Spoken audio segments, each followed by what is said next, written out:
and welcome to Fantastic History. I'm Clay. I'm Sarah.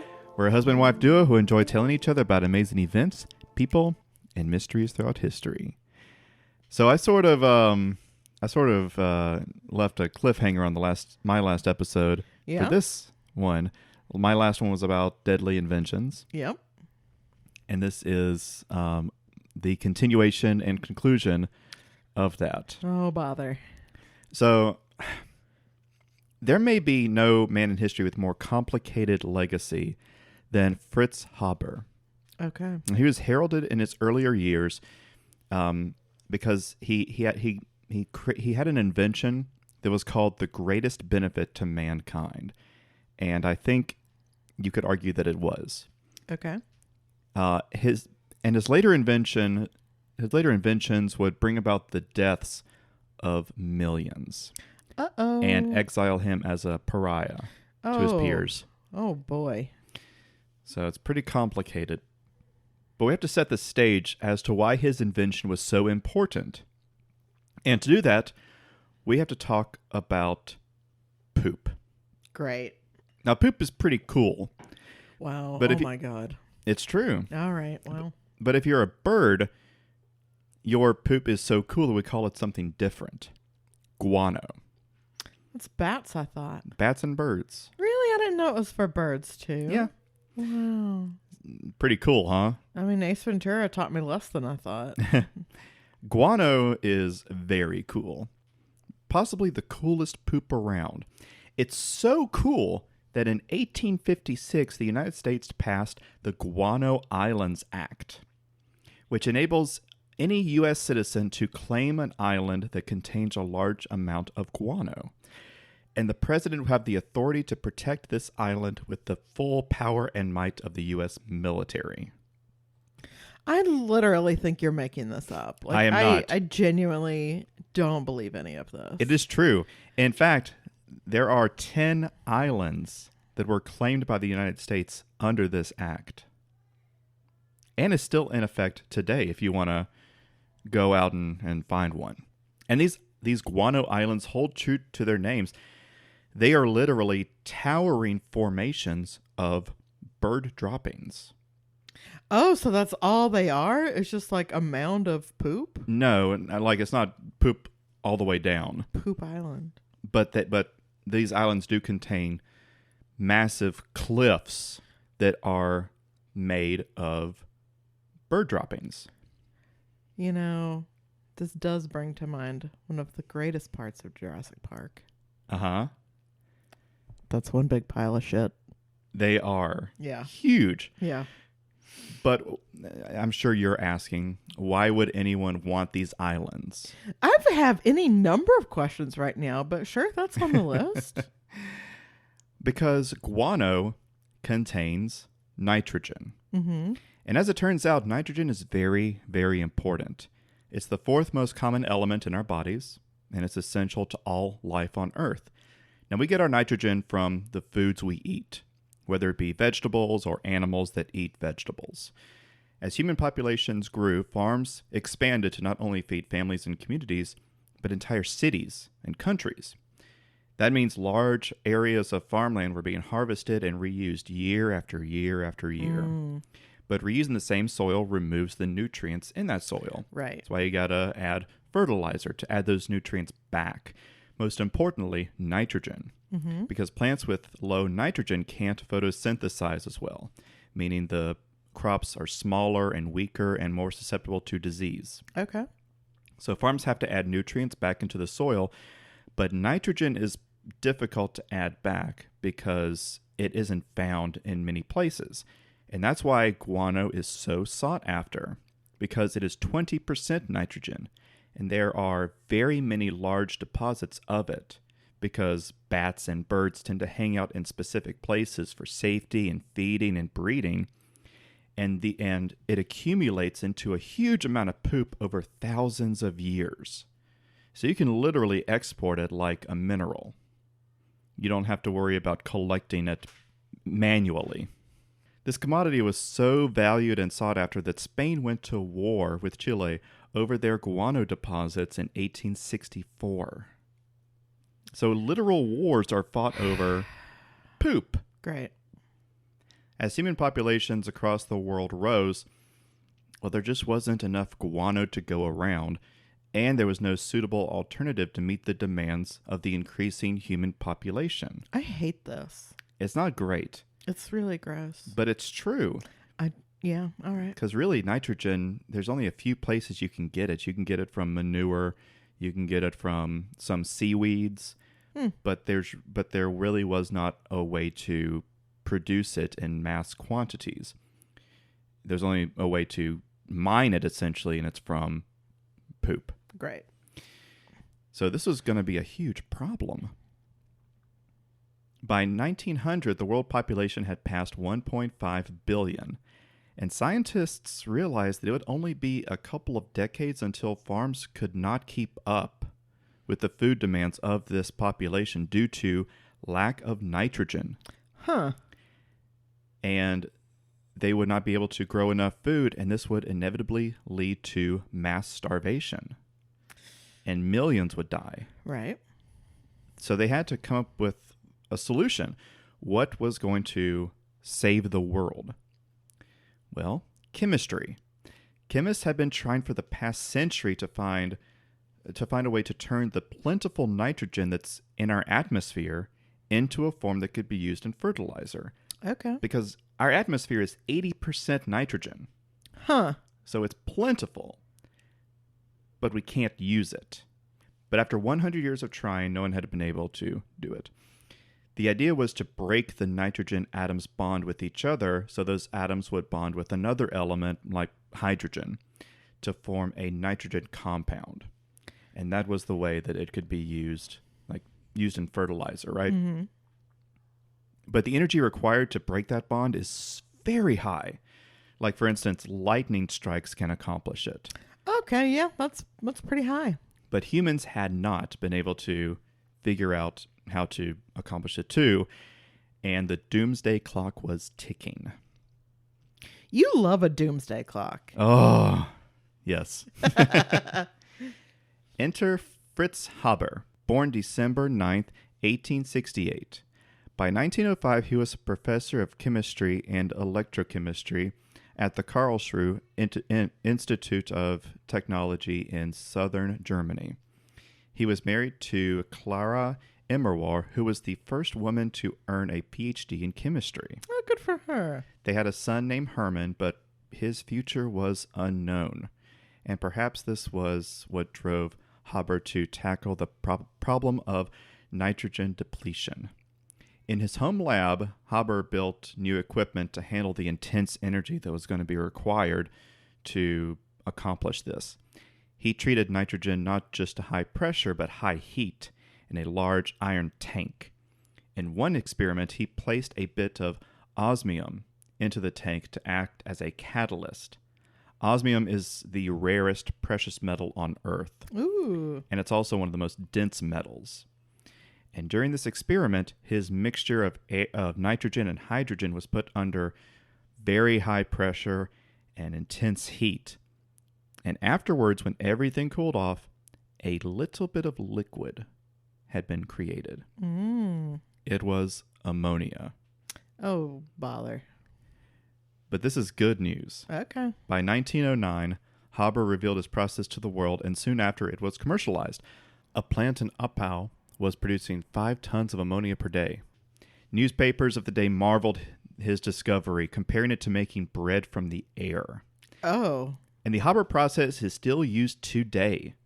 And 50% of the nitrogen in our bodies right now were made from this process. Oh, weird. Yes. Weird. When I say a big deal, I ain't joking. As a result of Haber's discovery, the world population exploded. Oh, great. To what it is now. 8 billion people are alive today, and the majority of them would not be alive without this process. So already good and bad, I'm saying in this, yeah. Well, it was a massive hurdle in our growth as a species, and it had been overcome. And as I said, most of the food we eat today is thanks to Fritz Haber. Mm-hmm. Of course, this made him a wealthy man. You think? Oh, yeah. And improved his social status. He moved the family to Berlin and took up a professorship at the university. He was making good friends with the likes of Albert Einstein and other titans of his time. Wow. It seemed that history would remember him as a hero. Uh-huh. Then in 1914, World War I began. Uh-oh. Now, unlike Einstein, who was a pacifist and opposed the war, Haber was a patriot who volunteered for the war. A German patriot. Yes, World War I, though. Yes, but... He was able to convert his factories from making ammonia to making ammonium nitrate. Great. He knew that the fertilizer they were making could be used as an explosive, and in fact, ammonium nitrate is a very powerful explosive. Mm-hmm. It was used by Timothy McVeigh, for example. Sure was. The Oklahoma City bombing. And it was used to power the German war machine beyond what they were capable of before. And now instead of making bread from the air, Haber was now dropping death from the sky. Great, thanks. But it wasn't enough. The Allied forces opposing Germany in the war had more infantry, more munitions. Germany just couldn't keep up. Right. Haber insisted that he could develop a more efficient, deadly weapon. It did not take long for Haber to develop his weapon, and it was quickly approved for a test run on the front lines. Mm-hmm. Haber was there to witness the first use of chlorine gas in war. On the evening of April 22nd, 1915, German troops released 168 tons of chlorine gas onto the battlefield as the breeze took it to the Allied side. Now, chlorine gas is heavier than air, so it easily fell into the Allied trenches. Mm-hmm. And anyone who breathed this gas would die a very painful death. That's despicable. It was compared to drowning on dry land. On that first test, 6,000 Allied troops were killed. Do you ever just, like, regardless of personal belief, still believe that someone is burning in hell? Mm-hmm. So this guy. The successful test earned Haber a promotion to captain. Great. And a week later, he was back at home at a dinner party being praised as a hero. Mm-hmm. But his wife was not impressed. Was she not? No. Wow. Now, Clara was a pacifist too, who had publicly opposed her husband. Oh, in 1910s? Yeah. Get it, Clara. Calling his perversion of the ideals of science a sign of barbarity, corrupting the very discipline which ought to bring new insights into life. I love her. So this party, celebrating his accomplishments, sent her over the edge. Not only was he making explosives, now he was making a horribly deadly gas. Torturing people to death. With science. Yeah. Great. She confronted him during the party. And it erupted into a huge argument, each side accusing the other of being morally bankrupt and a traitor to either science or Germany. The party ended, and in the early morning hours, Clara took Fritz's revolver into the garden and shot herself in the chest. Holy shit. Their son Hermann heard the shot and found her. Oh my God. Hermann himself would leave Germany in the late 1930s and also commit suicide in 1945. So how, like, not to be that guy, how sure are we that she killed herself? We're sure. Okay. Because Haber was still in the house asleep when Hermann found her, like, immediately. Mm-hmm. So. Okay. As for Haber, he continued directing his gas attacks, but the Allies began launching their own poison gas attacks against Germany. Yeah. Unfortunately, fighting fire with fire. Mm-hmm. Despite the use of chemical warfare being banned by the Hague Convention in 1899, more than 100,000 would die on either side from this method of war. Yeah. But the war ended in November 1918 in great humility to the German people, and Haber felt this humiliation intensely because he had tarnished his reputation for the fatherland. Oh, well, gosh darn. Go gas yourself, bitch. Oh. But he was still a patriot, still a German, and continued his work on developing new breakthroughs in chemistry. Ironically, in 1918, Haber was awarded the Nobel Prize Wow. for his work in the breakthrough of ammonia synthesis. Did they not, look at the rest of his portfolio? They knew, Oh. but the benefits of that breakthrough could not be ignored. You don't, you can not give someone an award while also not ignoring them. There's more options. Well, it did happen. He accepted the award in 1919, and the reaction of his award was, well, as you expect, not kind. Yeah. He was treated as a pariah, and many in attendance would not shake his hand or acknowledge him. Good. But he continued on, loyal to his country, until 1933, when the Nazi Party rose to power in Germany. Now, you may think that Haber would be into this because the Nazis were all about bringing patriotism and bringing Germany back to glory and getting justice for the inhumane restitutions that the Allied forces had imposed on them following the Great War. Yeah, that does seem up his alley. Yeah. But no, this was disastrous for Haber because Haber was Jewish. Uh-oh. He was told to dismiss the Jewish members of his staff at the Institute, and he was actually not dismissed because I think at the time it was like a slow burn. Oh, yeah. So he was exempt from this because he was a veteran. Mm. Oh, okay.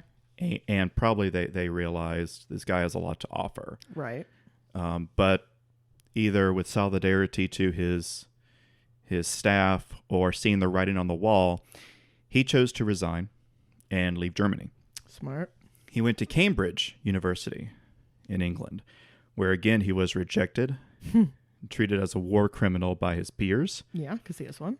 So he chose to relocate again, this time to Italy. Oh, God. But yeah. Oh, God. But while en route, in January 1934, he died of a heart attack at the age of 65. Shunned by his peers and then rejected by his country. But this isn't where the story ends. His work was being continued, obviously, Sure. because it was breakthrough chemistry, I mean, we are here today. and his invention still being used even today. Mm-hmm. After World War I, he invented a cyanide pesticide called Zyklon. It was a very dangerous chemical, Cyanide. you can imagine.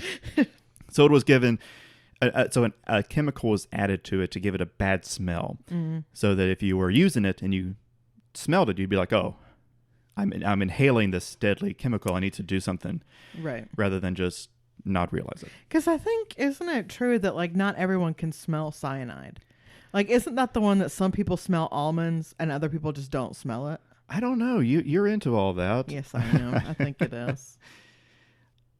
After his death, the Nazis removed the smell from the pesticide and used Zyklon B to kill 1.5 million Jews in the Holocaust. Of course they did.